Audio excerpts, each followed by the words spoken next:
5 décembre 2022, on va parler de certains sujets d'actualité, et en particulier de la visite de Victoria Nuland, la célèbre Victoria Nuland, vous vous souvenez, la dame au petit pain, hein, de la place Maïdan en 2014.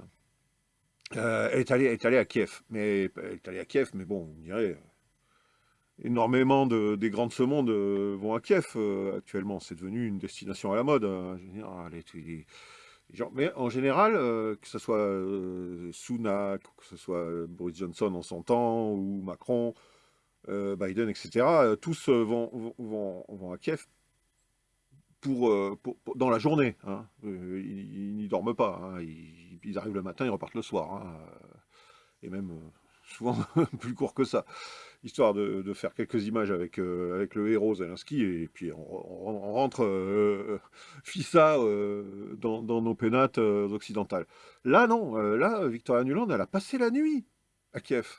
Ça, c'est exceptionnel. Elle a dressé un nouveau standard. Maintenant, pour montrer son soutien à l'Ukraine, il ne suffit plus d'aller passer quelques heures à Kiev et retour direct. Non, non, il faut faire une pyjama party avec Zelensky, avec ce brave Volodymyr. Et là c'est quelque chose de vraiment. C'est un signe de soutien particulièrement zélé à Zelensky. Donc, Victoria Nuland, donc, néo-camp en chef, hein, comme vous n'êtes pas sans le savoir. Donc, elle nous a dit donc que donc, elle est allée, elle a fait des grandes papouilles à Klitschko, le maire de Kiev, etc. C'est des belles images, embrassant le grand boxeur Klitschko comme du bon pain. C'est vraiment. Et puis alors, elle nous a dit elle était là pour soutenir l'Ukraine, et parce que l'Ukraine gagne. Elle est venue parce que pour voir à quel point l'Ukraine est en train de gagner cette guerre. Et la Russie est en débandade, la Russie est en lambeaux, l'armée russe est en déroute, l'Ukraine gagne sur tous les fronts, etc. Et donc Victoria Nuland, elle est là, bien sûr, bien sûr, bien sûr. On va voir, on va visiter son pays, Lige, son pays vassal, quand tout va bien, hein. Quand la guerre est gagnée, quand l'ennemi est en déroute, c'est là qu'on va voir. Non, non, non, non, non, non. La réalité, c'est que si Victoria Nuland passe la nuit à Kiev, c'est parce que ça va pas. C'est parce que l'Ukraine est en difficulté grave. La population est dans le noir, crève de froid, l'armée est en difficulté un peu partout, et plus que difficulté.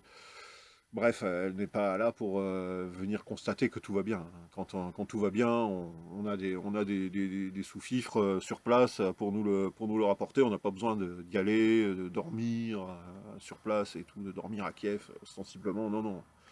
Ça, c'est parce que tout va mal qu'on fait ça, pour soutenir le courage de ses alliés ou de ses vassaux. Donc voilà, donc elle a parlé aussi de la fameuse affaire des menaces qui ont plu sur les ambassades ukrainiennes, en particulier en Espagne. Alors voilà, des lettres avec des œufs de poisson, enfin je sais pas trop quoi, des trucs complètement, des trucs complètement délirants. Alors elle nous dit, oui, c'est signé, ce sont des méthodes russes, c'est des méthodes totalement typiques de la Russie, c'est Poutine tout craché, etc. Bon, elle insiste bien à reconnaître qu'elle n'a absolument aucune preuve, hein, aucune preuve que la Russie ou que l'État russe est derrière ces lettres piégées qui sont arrivées dans les ambassades en Espagne, ou ces lettres contenant diverses morceaux d'animaux, des yeux de poissons, je sais pas quoi, reçus dans certaines ambassades en Europe. Non, non. Non, non, elle n'a pas de preuve, elle n'a aucune preuve, mais c'est signé, hein. C'est clair, elle n'a pas besoin de preuve, hein, d'ailleurs. C'est Poutine, il n'y a pas de preuve, mais c'est les Russes. C'est les Russes, c'est pas de souci. Ils n'ont rien d'autre à faire qu'à faire ce genre de farce, non, évidemment. Donc voilà, donc bon, on a Macron, alors Macron, il veut établir les conditions de paix, mais tout en continuant d'armer l'Ukraine, hein. Monsieur Macron veut participer aux négociations de paix, mais ne fait pas partie du conflit. Ne participe pas au conflit, mais veut quand même participer aux négociations de paix. C'est tellement incohérent, mais c'est Macron, hein. Voilà. Voilà. Bon, puis bon, je vais finir cette petite vidéo très courte pour vous parler du président du Nigeria qui alerte à l'ONU. Les armes ukrainiennes commencent à se répandre partout en Afrique, en particulier dans le Sahel.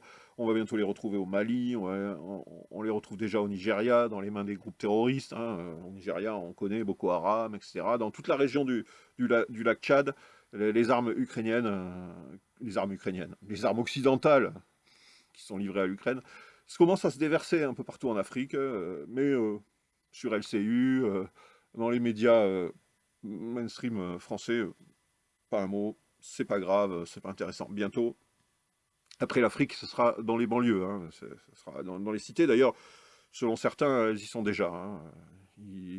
D'ailleurs, le gouvernement, je crois, finlandais, oui, je crois finlandais ou norvégien, enfin, ou les deux, a dit que des gangs en Scandinavie commençaient ils avaient repéré des armes, donc des armes occidentales venues d'Ukraine dans les mains de gangs en Scandinavie. Donc vous les aurez bientôt en France aussi.